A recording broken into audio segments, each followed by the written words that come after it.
This is Train to Perform, the undisputed alpha podcast in training, fitness, and sports performance. Here, you'll develop your skills with the cold, hard facts in fitness, sports performance, recovery, and nutrition. Real, tried and true, evidence-based facts that have been proven to move you faster, move you stronger, and move you forward. Now, here's your host of Train to Perform, Julian Sisman. Welcome back to the Train to Perform podcast. We hope you guys are doing well during this crazy, uncertain time. But again, new episode today. We got Mike Young, Dr. Mike Young out of the Athletic Lab in North Carolina in the Raleigh area. Mike has worked either in the college or pro or youth level for 20 to 30 years now, and really has changed. I started listening and reviewing his content 5, 6, 7 years ago when I was trying to be a professional soccer player and stay fit and learn as much as I can. But I think I learned a lot from him to this day, just on how to, run a business, but also how to train soccer players. We talk about so much. He answers a lot of my questions within some of the responses that he makes with just one question that I ask. We talk about speed. We talk about youth development, long-term athletic development for soccer players.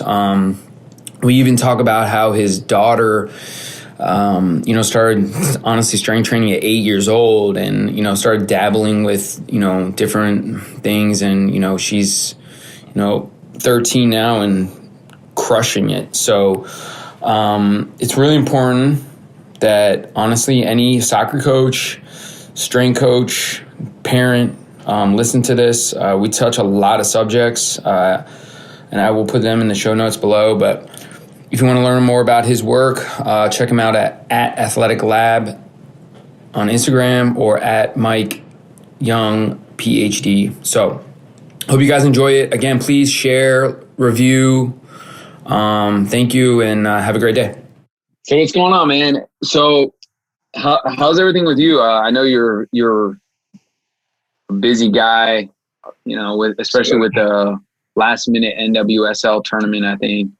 I'm not sure if that was last minute, but I'm sure it was like kind of. Yeah, it was a little unexpected, but we, I work with them on a daily basis. We're taking a little break right now. We resume training on the 17th. It's actually, been quite busy over the break. Some of it has just been repurposed hours. Lately, I've been coaching a lot though, so the business is still like pretty restricted. We can only have professionals inside and some collegiate athletes. So that's our general fitness and high schoolers have to stay outside. That's a huge portion for us. That's probably like 60 to 70% of our total people.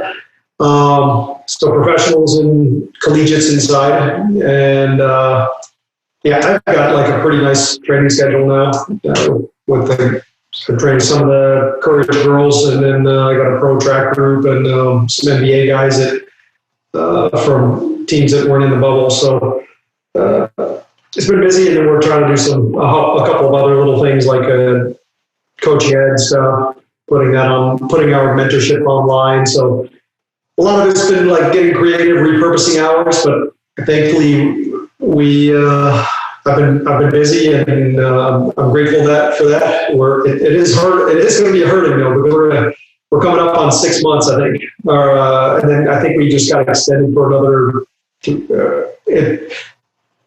going to be 6.5 months of closure or heavily restricted. 4 months of closure, 2.5 months of heavily restricted. So what restrictions do you guys have? I'm just kind of curious. Yeah, we just with my facility, it's basically we can't. No high schoolers can come inside. No basically only pro athletes and collegiate athletes can come inside. Everyone else has to stay outside. So we've created a makeshift training area outside. We got like squat racks and bumper plates and everything, rolled out some rubber, but it's Carolina, it's 95 degrees and 95% humidity. Not ideal. But we're making it work. People are largely still. It's just, it's not, everything's a little compromised, a little restricted. Your new facility, don't you have like turf outside on the side of it? We do. So we can do some stuff out there. We have two full fields right outside. That's what I thought. Yeah, so it's quite nice in that regard, but it's not ours completely. So we sometimes have to give it up to other groups and that kind of thing.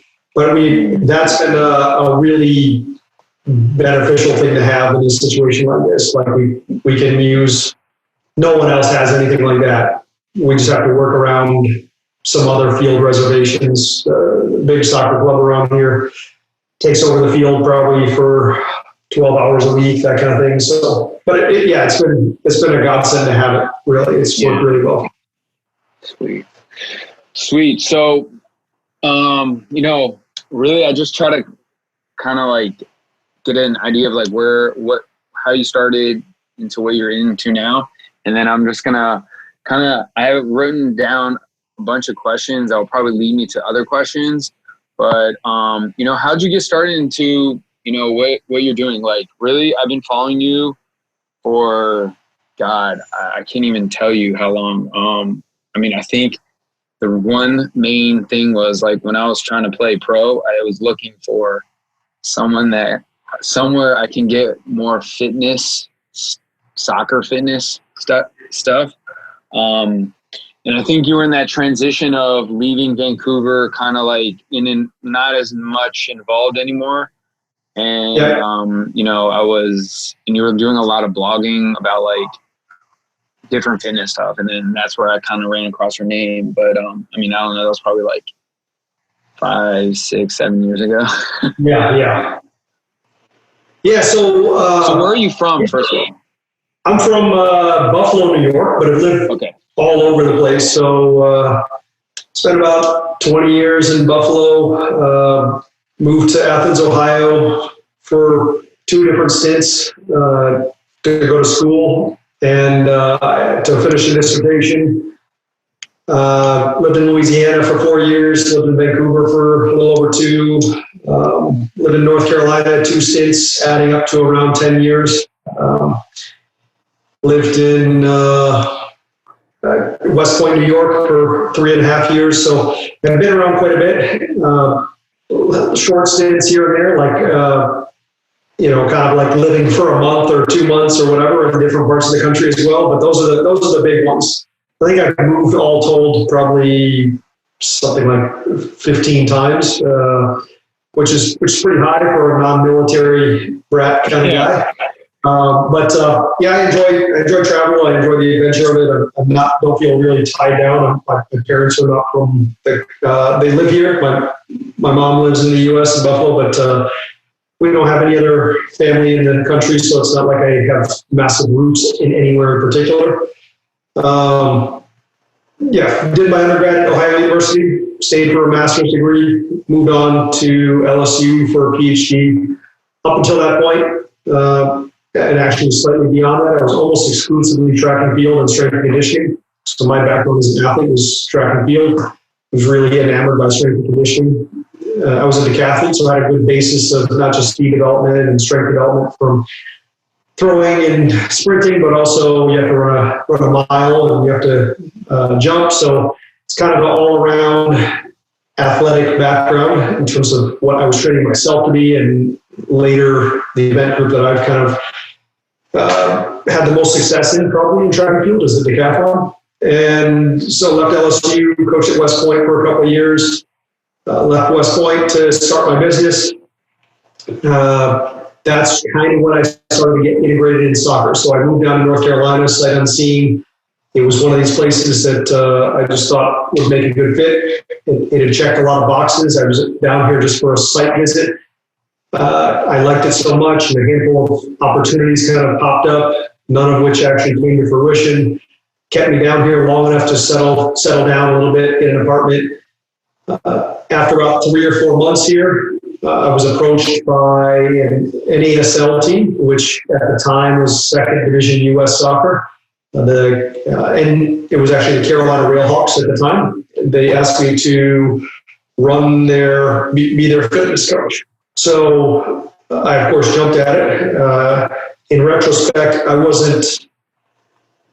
they put full faith in me. We had full buy-in. It was tremendous. We had unbelievable results. In retrospect, there was a lot of stuff that I didn't know. I threw myself into it wholeheartedly and really tried to learn as much about both the game as well as how to train as well as possible. Track and field gave me some really solid foundation there because I think it's kind of the mother of all sports. You got to run fast, run far, jump high, that kind of thing. Obviously, every sport has its nuance, but the physiology and the training theory has its roots in track and field and other performance-oriented sports like that. So I worked with that NASL team for 2 years. We were really, really successful. So we had the highest goal scorer in North America, all of North America, MLS, NASL, USL. We won the league twice. So we kind of gone from mediocre to very, very top flight. Right after the second year, I got a couple MLS job offers. I took one of them and went to Vancouver for 2 years. Great stint there. Left my business behind. Tried to run it from afar.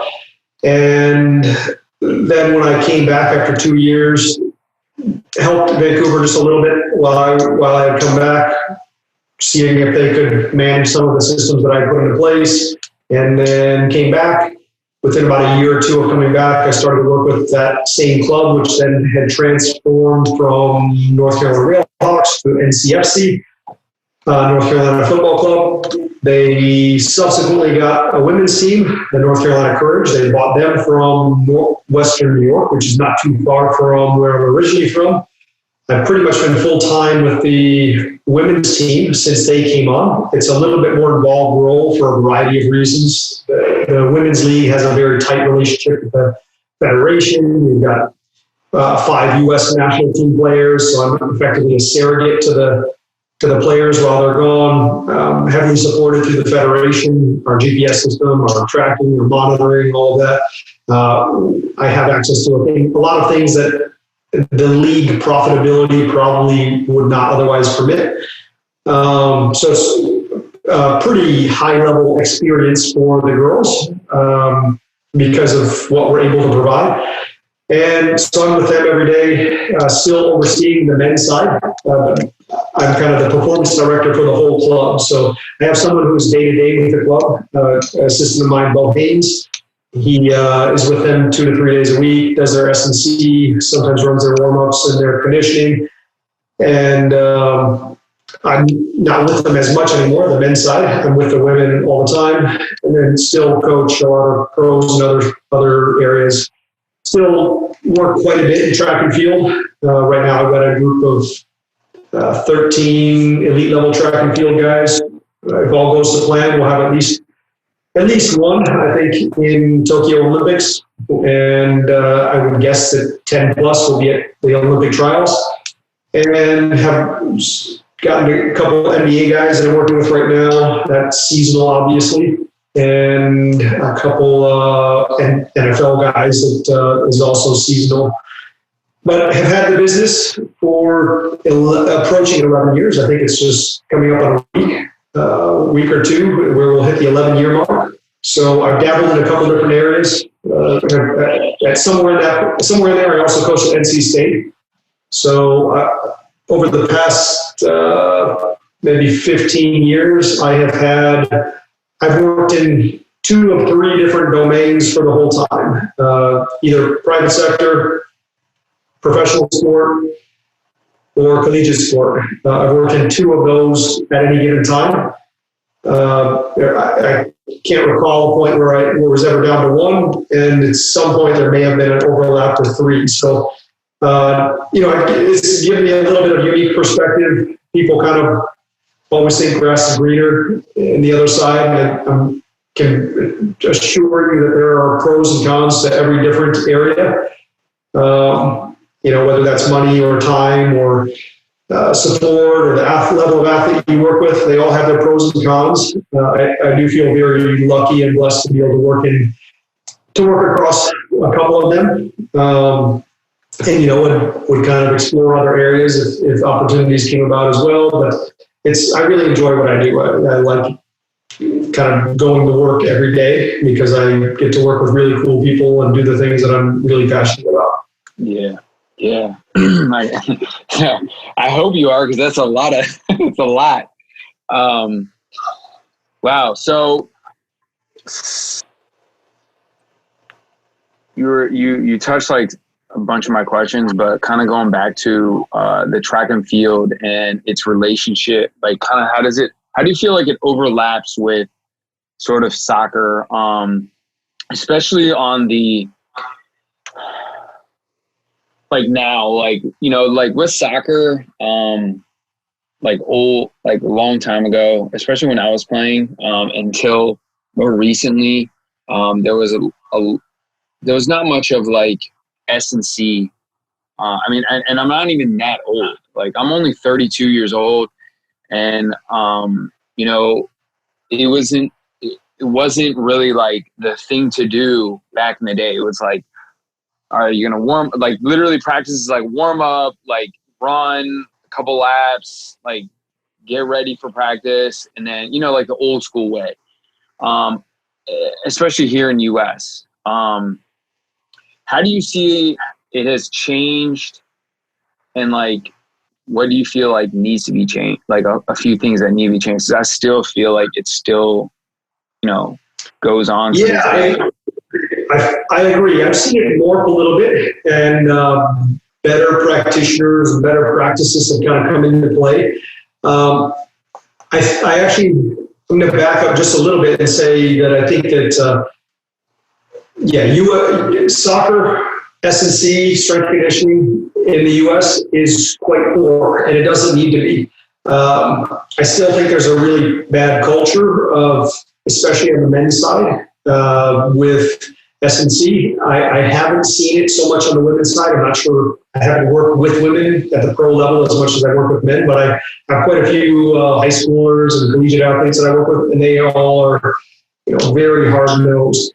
And here's the interesting thing. How I've tried to reconcile this or make sense of it is that when men in the U.S. look up to see who's the best players in the world, they look over to Europe, and oftentimes they'll look at players in countries where there's no S&C, zero.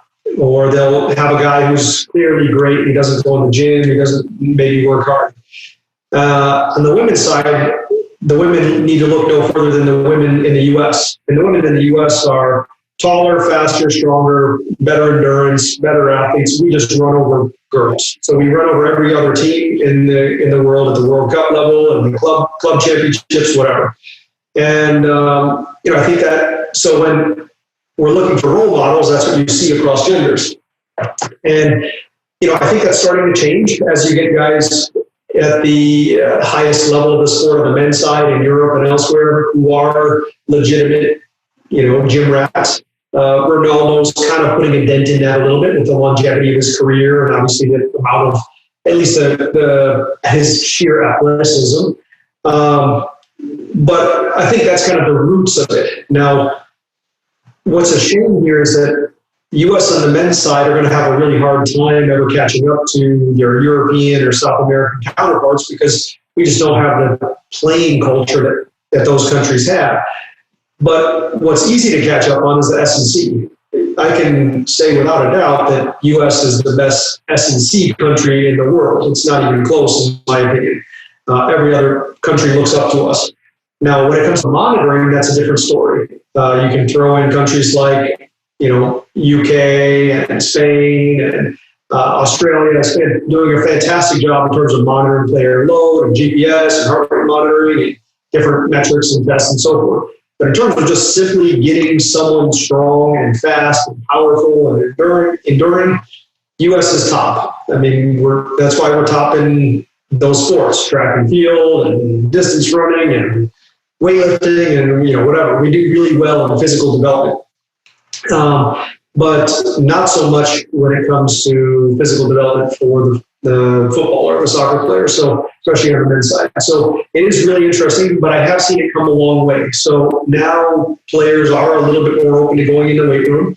It's still like a pretty poor culture, especially on the men's side. Again, I hate to pick on the men, but this is what I generally see with if I were to take 100 athletes and generalize them, this is what I would say. With my women, I'm probably telling them to take weight off the bar, right? They're pushing super hard. They're really hard driving. They really get after it in the weight room. We train incredibly hard. Like even our GPS metrics on the weekly load and that kind of thing, insanely hard. Full buy-in as a team for the courage is why we win, or part of the reason why we win. We just physically dominate other teams. On the men's side, that's not the case. On the men's side, I might be forcing them to put weight on the bar. So it's just this odd mentality where I'm like, women, our women in particular, we've got this unbelievable culture. I'm almost having to rein them back sometimes. And then on the men's side, I'm having to push them forward. And I think that mindset really kind of plays into things. Like, I could tell our girls, I would guess, for example, our squat maxes across the men's and women's teams are not totally disparate from each other. There's probably a good bit of overlap just simply because of this cultural difference.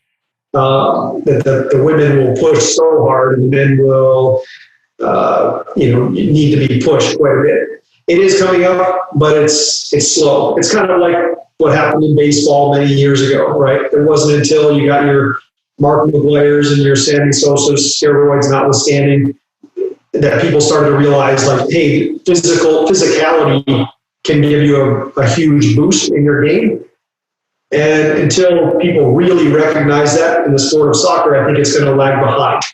But people are starting to realize that. When you look at the metrics of like how fast guys are running, then or how many repeated sprints they have in a game, or how much they cover in a game, those metrics just keep going up over time. So you can't just keep doing the same thing because somebody's doing something right, whether it's bringing more talent into the game or whatever.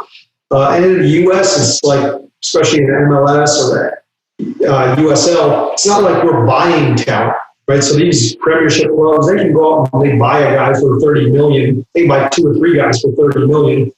It's not like and those guys are just naturally talented. They came out of the womb and they can run 30 kilometers an hour and they can jump 30 inches or whatever. But it's not like we do that in the U.S. Sometimes we'll get those guys and they can't even kick a ball. So, it's just very, very different. But I do see it changing. I think there's still a little bit of a notion of we need to have some soccer specific stuff in here. We need to be like, you still see some of what I would generally consider nonsense. Incorporating a ball into the weight room or doing like really hyper specific actions like kicking with bands and that kind of thing is, those may have a place, but it's, there's like this really odd misconception that a soccer athlete is totally different than every other athlete. And the reality is they run, they jump, they cut, that kind of thing. 90% of their actions are pretty damn similar to a lot of other athletes.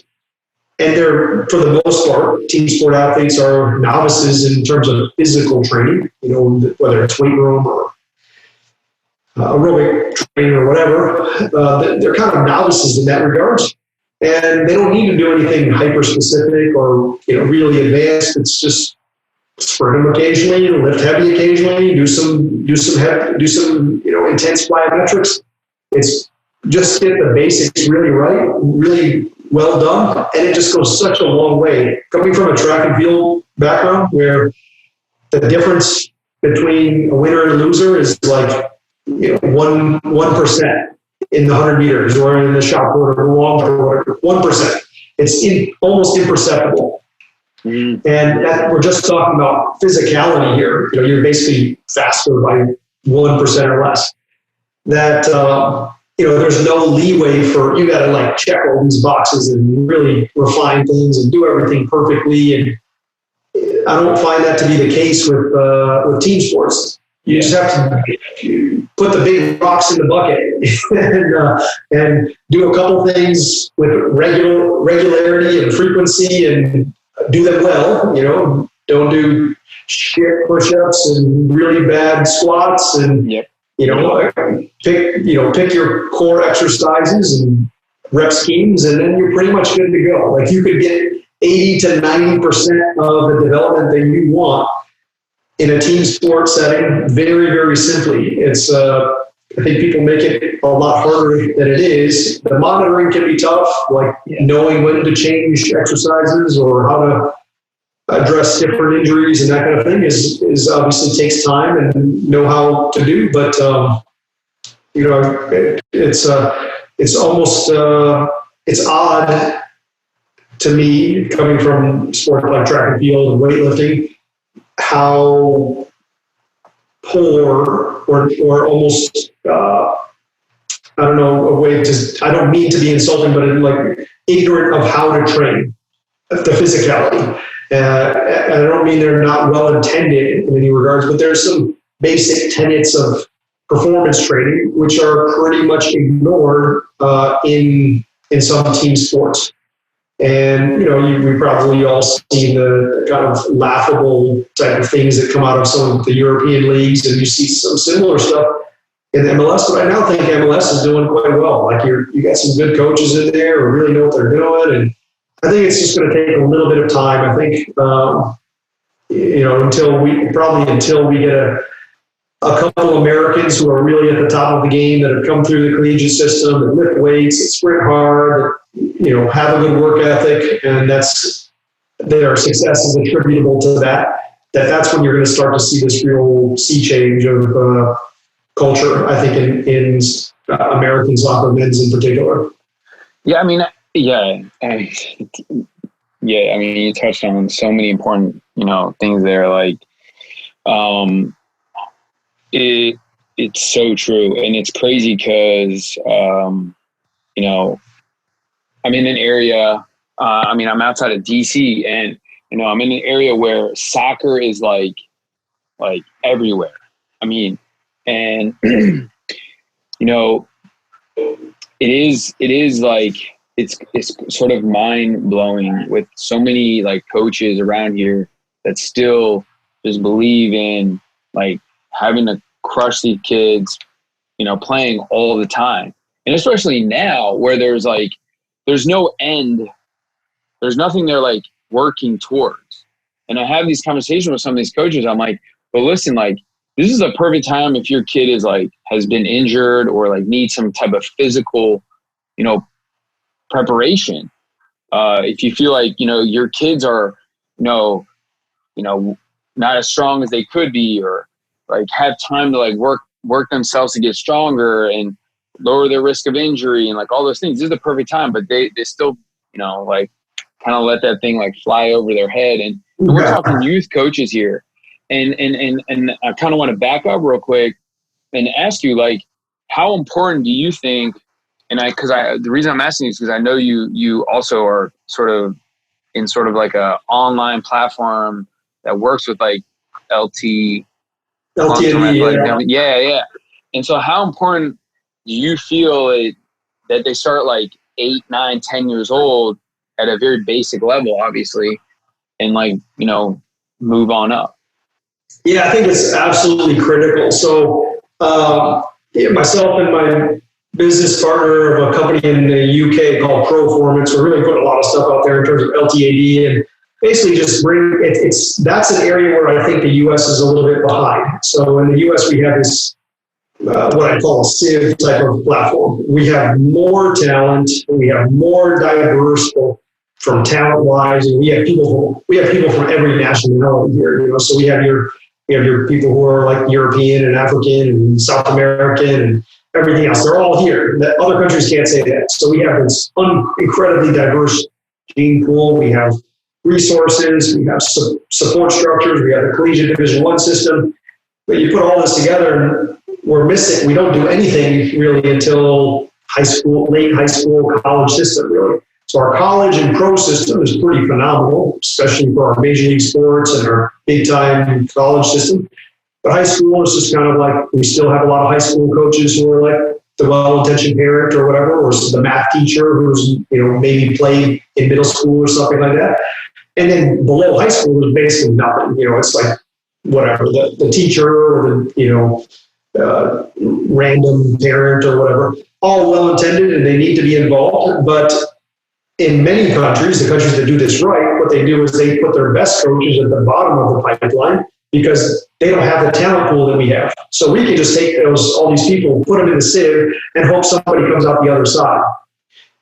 Because even if we don't have a great feeder system, well, they can't afford to do that, right? So if you have a country like, say, Qatar, that's a small city in the U.S. If you have a country like Sweden or Denmark or whatever, they have a total country population that is like smaller than a mid-major city in the U.S. And they can still compete with us, especially in sports like soccer, because they nurture their talent and they develop them along the way.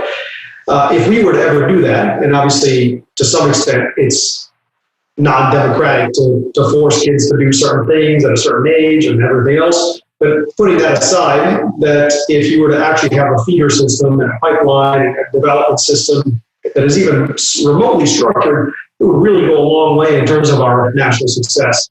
And you see that feed up, I think. Now, how early to start? I think you got to start as early as possible. Now, does it need to look structured? Not from the appearance of someone that's working at a higher level, but kids need to be playing and that kind of thing pretty early on. They need to be exposed to as many different movement patterns and sports as possible. James and I will kind of talk about it and say we want athletes to have as large of a movement library as possible, right? So they don't, even if we pay them to be a soccer player and we see them down the line, they want to be a soccer player, well, they still need to shoot a basketball. They still need to play handball or whatever else. And it's really interesting. I have consulted or taken club visits at some of the biggest European clubs, most of the time at their academies. And what's really fascinating is how they do it. In EPL, they're really doing a fantastic job at some places. Arsenal in particular really stands out to me as just having this unbelievable academy system. They're getting kids in at 8 years old. They're not necessarily playing more than our kids. They might actually be playing less, but what they're doing is like exposure to strength training. They have swimming lessons and they have a basketball court on site where the kids have to play basketball and that kind of thing. And that's the kind of stuff that I think needs to happen. We don't necessarily need to full-blown specialize a kid really early on, which is the American tendency. But we can say that the path of specialization to getting someone to the elite level is actually generalization being general at the lower levels.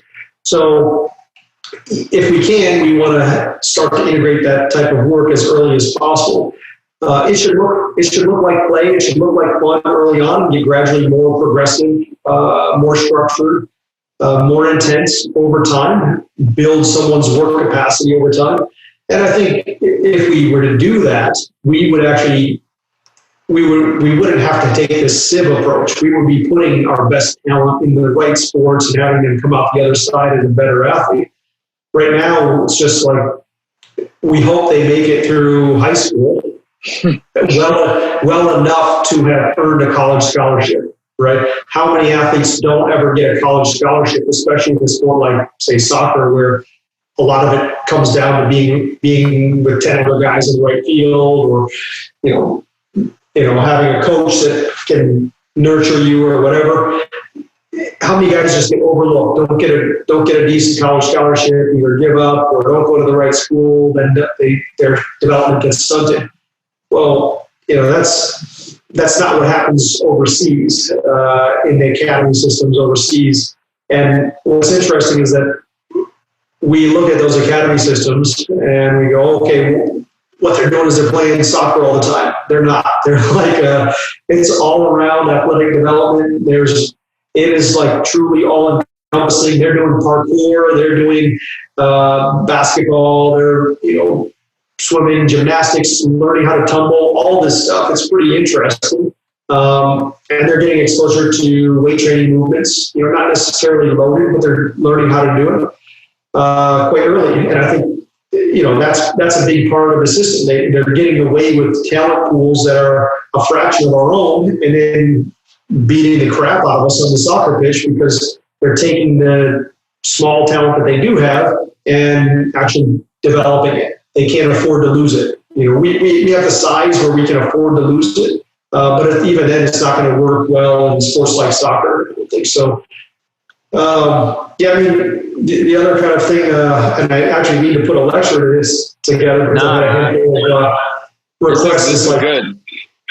I've got a 13-year-old daughter, and I've had a handful of people ask, like, "Oh, how do you feel about weight training kids or whatever?" I'm like, start with this premise, right? Every parent wants the absolute best for their child. They would put their health, well-being, wellness, everything above all else for their child. And I can certainly say that's the case for myself.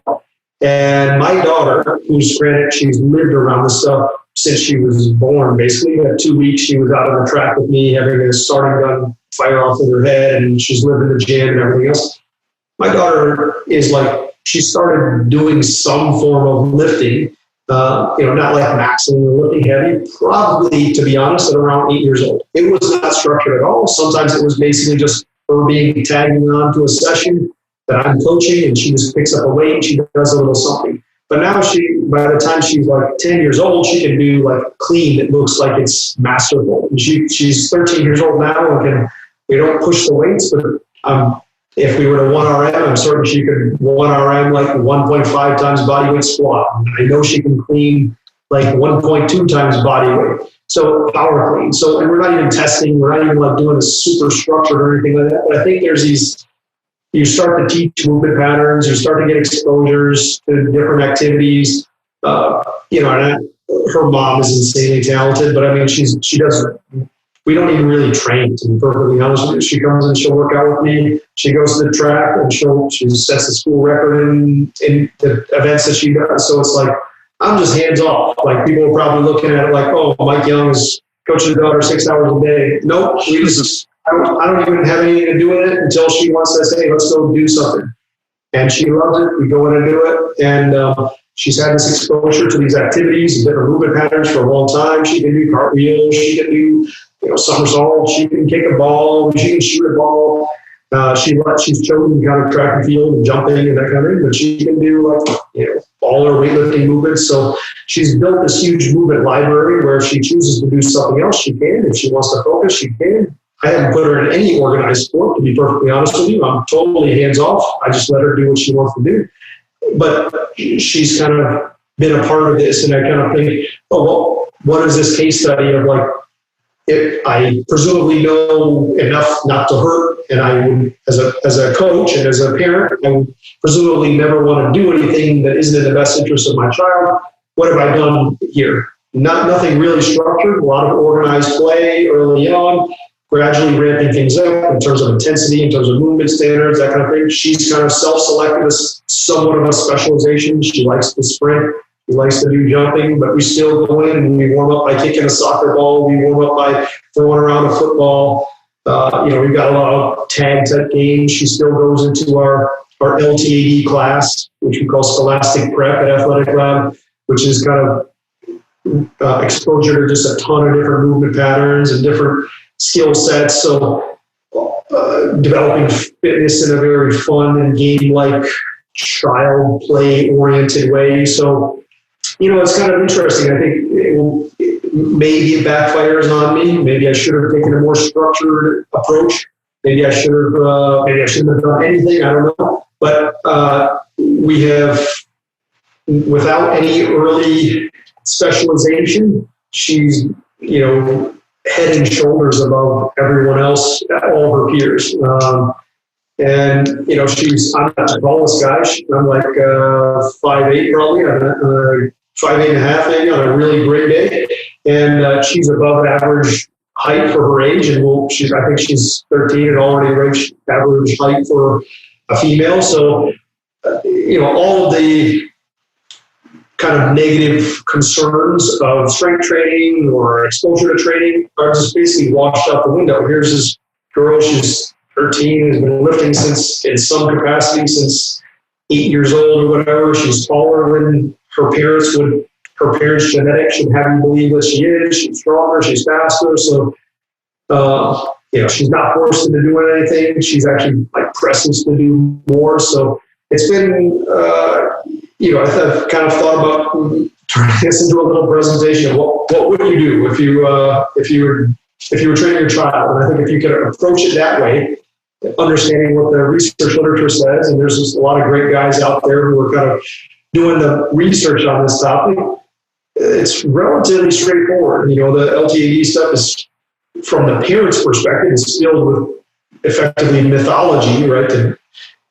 We need early specialization. Don't strength train kids. Don't train them too hard. All that's nonsense. I mean, you send a kid out to the playground and they're jumping off a 6-foot playground, ladder or something like that, and getting 10 times body weight loads, and they're running around doing all kinds of crazy free play type stuff. And then that's what kids normally would do. You look at the animal kingdom, and that's what animals do. Like, that's how they learn how to survive. It's just free play and fighting each other, fake fighting each other. Yeah, we want to take our kids and at 8 years old, put them into these early specialization programs and not do the basic motor skill development you'd see maybe in the weight room or plyometrics or physical competencies, or just simply learning how to jump and land, learning how to run, learning how to change direction. All that stuff, I think, is just build this massive movement library. Once you have it, it's kind of like the old saying of you're not going to forget how to ride a bike. And then once the kid, falls down and needs to get up again, he knows how to do that. And once he needs to jump from an awkward position, he knows how to do that. So, I think that's an area where we're really selling our kids short in the U.S. There's this idea that LTAD, or child training, adolescent training, should basically just be the same as adult training, but for small humans, and that's not the case at all. From a physiology standpoint, from a motor control standpoint, they're not the same. They need to be handled differently than an adult. I think a lot of people just treat it as like, this is what the elites do, so we'll train our 8-year-old or 10-year-old as like that in a very specialized manner on the soccer pitch or wherever. And it's not necessary, and it's actually not beneficial. Yeah, it's not really effective either. It's crazy. It's funny you say that, talking about your daughter. I was talking to, I was doing the same thing yesterday with Lee Taff, and he was talking about just the exposure, just having, it doesn't need to be a lot. You're just saying how your daughter kind of did it when she kind of felt like it, and just exposing, even if it's a little bit every single day, it still compounds, and it's still, at the end of the day, like, over her, years of, training, probably added up to where she is now. It's not like, day one, you're telling her like, all right, we're going to clean like the bar. It's like, no, that's not how it works. I think a lot of parents get the misconception, and I think a lot of it comes from, to be honest with you, just like social media. And the amount of things they're kind of like exposed to on, different internet and all that kind of stuff, seeing like, oh, this guy's doing this, I got to get my kid to do this. But it's like, yeah, you're seeing, and I say this to parents all the time, you're seeing the end result of that guy training for years. It's not like he started yesterday doing, whatever, clean or box jump or whatever. And that's what I kind of have to tell parents. I'm like, yo, your kid is like at 0, even though he might be 13, and that's the thing. Like, and I think a lot of people try to like kind of beat around the bush and I think some coaches do this too. And not really tell the parents what the kid needs.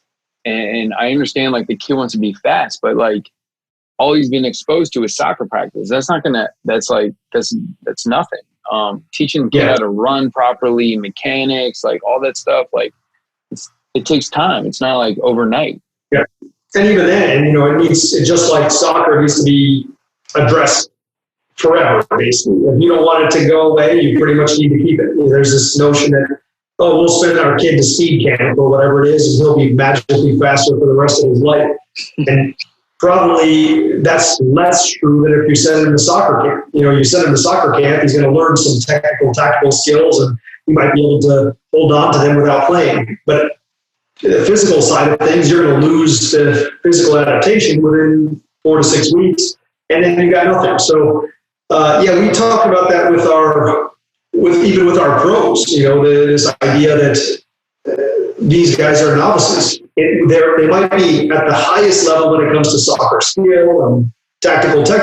When it comes to physical development, they're somewhat novices, especially when we get into internationals or rookies or whatever. And if you can kind of relate it to these parents or even the sport coaches when the time comes, where you just say, look, if you have kids one time a day or one time a week or 2 times a week, whatever it is, which is quite often the case with a strength and conditioning coach. You just have these kids one time a week and you want to teach them how to play soccer. What are you going to do? Are you going to teach them trick shots? Because that's what's going to show up on social media, the trick shots.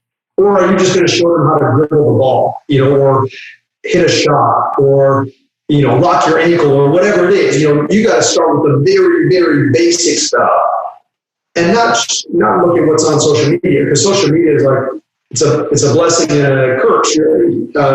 It disseminates information really quickly, but a lot of it is just nonsense. It's interesting, it's eye-opening, but it's not what most of the top guys do, period. And a lot of times it's certainly not what they did when what got them to the top. They did the very basics, the fundamentals well, and then they learn how to add on some other things.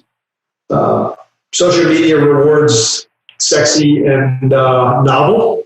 So if you show a heavy squat or a well-performed squat on social media, unless it's some girl doing it in a bikini, it's not going to get any attention. But you show a single leg squat on a Bosu ball with something overhead, and it's a lot of attention. So that's a great example of like the value of, or how you have to filter these things. You have to filter these novel concepts, which might be interesting and thought-provoking, but actually not very useful. Mm-hmm. Yeah, no, you're absolutely right. I mean, it's interesting, man. So kind of leading into that, like talking about speed and stuff, like you were talking about plyometrics and stuff, like how often are you exposing, even young kids or even, the girls that you work with, what's their exposure to like high intensity sprinting? Like even if like most of the time in the off season, like is it like every time they come in, and then like, is it, 6 weeks, the volume increases, or how does that work? So I shoot for a minimum of once a week is what I want. So in an ideal world, they would hit once a week in a fitness type session, and then they would hit once a week in a game or open field type of session. Now that's actually wishful thinking a lot of times. Having GPS tracked players and had in stadium cameras, it's actually not very realistic to assume that players get to stimulus threshold in terms of their speed in a game or a open field practice setting. But at the very least, we need to see it one time in a dedicated fitness session where we're not constrained by fatigue or the ball or other players or that kind of thing. So that pretty much holds true for my pros, my youth athletes, whatever. And we are training. We actually have the largest soccer club in, I believe, the world, NCFC Youth. We've been working with them for the past 2 years, so we handle all their academy and ECNL teams. And we give them at least one exposure. The total volume changes a little bit, very little bit, but it starts relatively low and it caps out at a relatively low point. So in terms of dedicated fitness sessions, we're always somewhere between 150 and 300 meters of total volume. With younger kids, it might be a little bit less. But what you see here is that you don't have to do a lot to get a huge benefit, is the kind of the way I've done it. But you do have to do it with regularity, and you do have to have the appropriate frequency and amount of exposure. And then the non-starter in all of this is that the intensity has to be there. A lot of times we go out and, with consulting or even first days with teams, you'll go out there and you'll see that a lot of times team sport athletes don't know the difference between a 90% run or a 90% effort and a 100% effort. You see them grimace their face and it's like a fast run, which is altogether different than a sprint. So we really do ask our athletes to sprint. We hold them accountable as best as possible, whether that's making it a competition or a race or a tag game or pros. They know that we're monitoring their GPS metrics, so we can see whether they hit the desired peak velocities. And if they don't, then we're going to call them on the map for that. We watch the total volumes at peak velocity every single week. Make sure that they get their amount in. The research on this is kind of clear. You want to have like that one time a week exposure. The number of repetitions is going to vary a little bit. There's some research that says basically there's a sweet spot. You don't want too little. Too little, you're not going to get the performance benefit or inoculation from injury. Too much, you're going to get a higher likelihood for injury and probably overtrained as well. So there's a sweet spot. I've personally found with the teams that I work with, and perhaps this is because of our huge chronic workload, that we handle higher sprint volumes and sprint rep number counts than what shows up in the research literature, or higher by almost 50%. Seems to be our sweet spot, but I think the research basically says get up that exposure at 95+%. With a regularity of about 1+ time a week. More than that's not necessary, probably not beneficial. You do it too often, you actually raise the likelihood for injury. You don't sprint fast enough. You're doing 85-90% runs. You don't get performance benefit. You don't get injury inoculation. You don't get the number of reps in. Same thing. You don't get the appropriate amount of volume. Same thing. So there's just a couple boxes you need to check.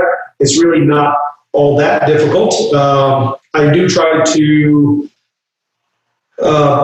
work in, change the direction, and if I could, maybe the ball, but those are very much secondary for me to actually making someone who's fast. And we've been quite successful in that. I think in the past couple of years in the NWSL, we've had anywhere between 4 and 5 of the top fastest 6 players in the league, and I think our starting lineup is like probably average faster than the fastest player on any other team. So we got one girl on the team, and I'm not taking full credit for this. I would like to think I have helped foster this. She's actually very talented, and she'd be a great track and field athlete, but she's as fast as most men. I think you've seen those charts that they World Cup or FIFA will put out or EPL will put out, and they'll say, oh, here's the 10 fastest players in the given league. She'd be like 8th fastest player in the EPL.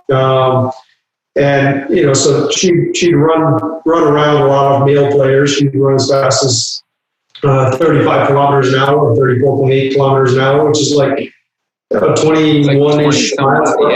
Yeah, so it's crazy.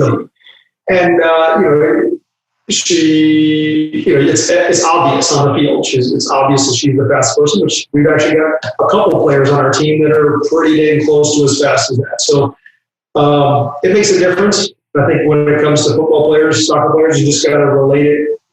Sometimes they think, oh, this is a track thing, or doing sprints, or doing these sprint mechanics drills, or for sprinters. Well, you say, how much quicker do you have to get to a ball before it makes a difference? If you're to a ball a foot before someone else, or a foot before your old self, does that make a difference? It makes all the difference. It's like, I think when I've watched the U.S. national team play, or even our team play against some European clubs, they might be more skilled than us, but they never get a chance to show because we're on the ball. We can attack better, we can press better because we're just better athletes. So I think that holds true for our club as well as for the U.S. national team in general. The women's side really does well at that. Yeah, no. The women's side in this country it's a whole nother topic of conversation. I mean, like you said in the beginning, it's just totally different. I mean, personally, obviously I played soccer, so and I'm not saying the skill is different on the men, like tremendously different on the men and women's side. I think there's more. I think in the men's side, there's just a little bit more like the speed. Obviously, the speed of the game is totally a little bit quicker, and that plays a role into the skill and ability to handle the ball and all that kind of stuff. But the women's side, I think it's getting there, like, since like I've started watching it more recently, and I think it's, you know, the women's side, especially on the physical standpoint, like they've always been here, but I think they're getting to that point where it's like evening out as far as like the skill and the ball movement and this and that kind of stuff. So it's like, that's why I think they just dominate everybody. Yeah. And you can definitely see like how much of a difference it is against like other countries for sure. Sure. So question, and this comes back to like why I started, kind of looking into you, like when it comes down to, and I think this is obviously speed is huge, but I think one of the biggest things in this country alone that everybody loves and wants to like have the best routine is like fitness for soccer. It's like, Sure. What do I got to do to be so fit to run 90, and I think a lot of people still believe in these like, 200s, 300s, all this like, track. I'm not like saying track like fitness, but like it really is. But I try to tell these kids, it's like, yo, you're not trained to be a track star. Like it's not. You got to like understand like what you're working towards. So kind of, I'm not saying, I don't want to take a lot of, I know you're busy and I don't want to take a lot more of your time, but kind of like we can end it after here. But kind of like break down like what you typically would do. I mean, and I'm sure that it overlaps with the pros and the college and the youth level, like type of fitness work. So I do think there's a high aerobic demand in soccer. And it's not as readily evident in the game, like players aren't playing at max heart rate, but the high aerobic component plays a role in supporting the high-speed runs, like the intermittent high-speed runs. And this becomes more important actually as you get to higher and higher levels where players actually don't run around all that much. They sprint and then walk, sprint and then walk, sprint and then walk. Like Messi is a great example. He covers very little in a game, but when you see him run, he's sprinting. Not the fastest guy in the world, but when he does run, he sprints, and he's using his energy appropriately. So we do address aerobic demands. The coach that I currently work with actually does like some of the old school type of workouts. It isn't exactly what I would do, but we, in the balance of say, not training hard or training hard with a little old school workout, I'm all for doing the old school workout because we're going to get insanely fit. So he does like shuttle runs and things like that. He likes to do that. It's not exactly how I would do it. I think when I work with athletes in the off season and I have run some of their other programs, we do a little bit more intermittent running, even like for aerobic development. So we'll start with some early stage, steady state work, kind of low intensity, really clean stimulus. We'll only do that for a little while, and then we kind of dump that basically. Other than for recovery purposes, post game, I think a 15-minute slow jog can be nice. But other than that, we drop this kind of steady state work. They get enough of that level in practice. Kind of longer practices, basically. Yeah, we will do. We sprint once a week, so that's not fully like match fit, but I think that's an important part of this continuum of basically looking at going ends to middle. So You got to be able to have a big aerobic capacity, and you got to be able to sprint fast. It doesn't matter if you can go, but if your go is really slow, it doesn't matter. So you want to be able to have afterburners, and then ideally you want to be able to repeat your afterburners for 90 minutes. And so that requires you to be fast, and it also requires you to have an aerobic capacity that underpins that. Now we'll move towards the middle. So we will occasionally do some of the interval style workouts. Like for example, yesterday I had the girls doing 30-second bouts with like 2 minutes of recovery. Now on the surface it'll look like a track and field workout, but they were like in an open space, and we were actually using some sports technology, and they were chasing lights basically for 30 seconds. So it was like totally random and chaotic, and players running all over the place, changing direction. It was just crazy. But they're working hard for 30 seconds. And that's about the full extent of what you'll see in a game, like 30 seconds of just bonkers activity, and then they basically have to slow down and walk. It actually happens very, very rarely in a game, but what the research seems to show is that while that happens very rarely in a game, because of where it sits on like the energy system continuum, it bleeds over a little bit between the aerobic development and speed power. So then we don't have, that's the stuff, that's at least the time intervals that a lot of well-intentioned but misinformed coaches will like to work at, running 200s or whatever, track style workouts. I generally won't just do it where we're like running a straight line or doing actual track work. I think that's kind of a bad idea. For a variety of reasons. But sometimes the time intervals will stay similar. Time intervals just dictate the physiology that you're addressing, whether that's the work to rest ratio, the work duration, the restoration, the intensity of the work. So that's just dictating the physiology. It's not sport specific in any regards. So that's where I think having an understanding of the kind of those domains from a track and field background can help. We'll do quite a bit of max aerobic speed running. So we'll test to make sure that we know what an appropriate speed would be, or distances would be, and then use max aerobic speed running. That's much more intermittent, but aerobic. So that's like 15 seconds on, 15 seconds off type efforts. You can set courses, you can include the ball a little bit, maybe a little bit of change of direction. And then we will do some repeat sprint work. So about once a week, we'll do repeat sprint work. Actually, scratch that, probably twice a month, we'll do repeat sprint work. That's basically max sprints on a insufficient rest interval. So we have to repeat that only like 6, 7, 8 reps. We're not turning it into a massive lactate workout. It's basically like you got to be able to maintain that high power output. We're going to give you less rest than you actually need. That is actually what occurs in games. So that occurs quite frequently when you look at the match analysis reports for games. It's saying like, hey, for most of the games at the highest level, players are doing a high intensity effort about every 40 to 45 seconds, depending on the level of play and the league and that kind of thing. And at certain points in the game, they might do it every 30 seconds. And those points of the game, those 5 minutes or so of the game, are where goals tend to be scored or stopped.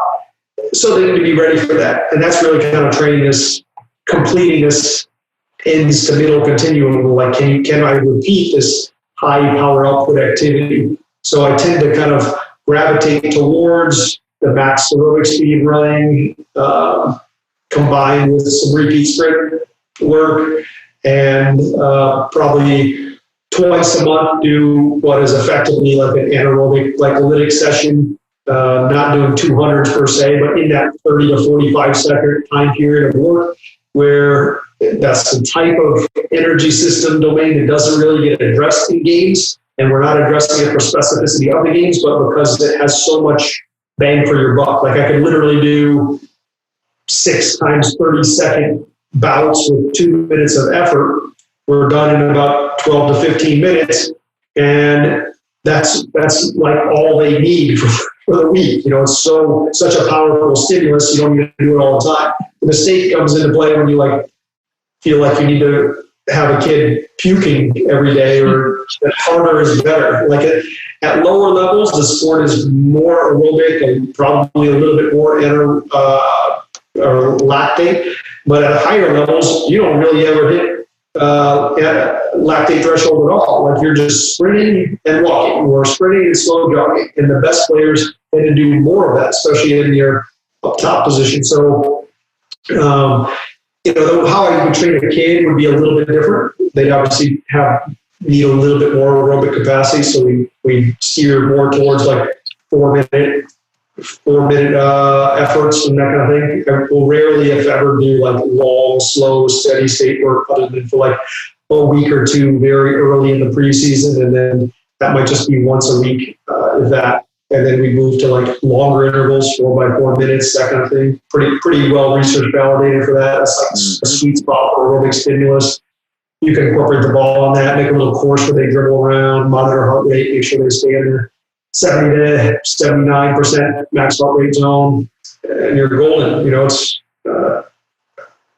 Soccer is interesting because it's the true hybrid sport for energy systems. There's really not another sport where it does require to be fast, does require to go for 90 minutes or 80 minutes, whatever the case may be. It doesn't require to see anaerobic glycolytic at some point in the game for probably like 2 to 5 minutes or something like that. So it's the true hybrid sport. American football's not that, basketball's not that, rugby's not that. They all kind of shift to one side or the other of that continuum, and soccer pretty much requires everything in a near equal balance. In that regard, it's a kind of great test of like training and fitness, because you can't really put all your eggs in one basket, because you'll get left behind really quickly. If you're really fit but not fast, you're never going to be on the ball. If you're really fast but not fit, you're going to be okay for 10 minutes, and then that's it. So, it is an interesting sport and has really interesting demands. Requires a little bit of everything. Yeah, no, you're absolutely right. I mean, I think at the higher level, I think a lot of players, it's one of those things where you got to manage your energy, and because obviously the subs is you might not get subbed off. So managing your energy and not running around like with your head cut off. It's one of those things that they got to do. And I think at the lower level, high school and club and all that, where substitutions is, you're gassed, you can come right off. It's easy for the coach to make that sub. But still, it's a good thing to, be fit. I mean, it just kind of shows you the type of work and, things that you've done to make sure that you are, ready for the season. I think it's huge. So, yeah, I agree with you on all that. It's just, you still got a lot of these coaches doing 300s all day, every day, and it's just mind-blowing. And then they wonder why their injury of every part of the body is every other week, and every player every other week, and it's still trying to just educate and bridge that gap. So, they're really just hitting one aspect of performance. I think people confuse, well-intentioned people confuse difficult with effective. And a lot of the training that you'll need to do is not all that difficult, but it's really effective. Mm-hmm. There's a time and place for that really difficult, challenging training, but you don't have to do it all the time. Effort and effectiveness are completely different concepts. And if all you did was just run those vomit-inducing 300s, then you're going to be good at running 300s in a sport that doesn't require that. Yeah, exactly. Well, Mike, I really appreciate this. I know you're a busy guy, but so how can people connect with you? Kind of look at the stuff that you do. I mean, do you still run your blog, or is it just mostly a little bit? So I've kind of morphed slowly along with, the way people consume information.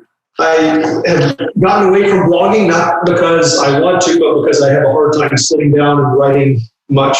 But I have been putting increasingly more stuff on social media, on my Instagram, Mike Young, PhD. I throw out quite a bit and recycle a lot of my kind of evergreen content on Twitter, which is just at Mike Young. And then I've got YouTube videos for free and slide shares for free all over the place if you just look for them, some of which are on Athletic Labs website, Athletic Labs YouTube account. But there's a couple other places that put that stuff out there, Fusion Sport, Pro Performance, etc. Yeah. I was gonna say I'll put all that those links in the show notes and stuff. Awesome. And then I know I've seen some of your stuff on. Is it SlideShare? Is that right? Yeah, I put a lot of my slides, my slide decks up on the SlideShare.net. So yeah, some of it is a little hard to interpret because I tend to present in a way that doesn't use a lot of words. But SlideShare.net/HPC Sport, which is my old company name, or it's like corporate name that we've kind of no longer do business as. H as in human, P as in performance, C as in consulting, SPORT. But you can still find all the SlideShare there. I update it every now and then with some new ones. Cool. Well, thank you again. I appreciate it. And also, if I meant to say this to you, I'm actually doing I don't know if you've seen it with NSCA, a soccer specific clinic. So if you know any coaches that would be interested, I can send you the info via email. Awesome. And just trying to bring out more good content and share and provide people. Awesome. Well done. All right. Thank you. Thanks, man. Take care. See ya. Bye.